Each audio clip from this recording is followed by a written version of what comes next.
చిత్తూరు జిల్లా ఎస్ఆర్పురం సమీపంలో కొన్ని గ్రామాల నుంచి విద్యార్థులను ఎక్కించుకుని జీడి నెల్లూరు వైపు వెళ్తున్న స్కూల్ బస్సును బీసీ కాలనీ వద్ద లారీ వెనుక నుంచి ఢీకొట్టింది.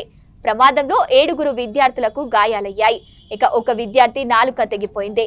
తీవ్రంగా గాయపడిన విద్యార్థులను స్థానికులు ఆసుపత్రికి తరలించారు.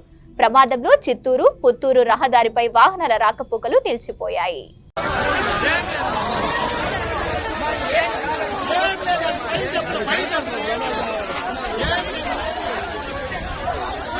Apa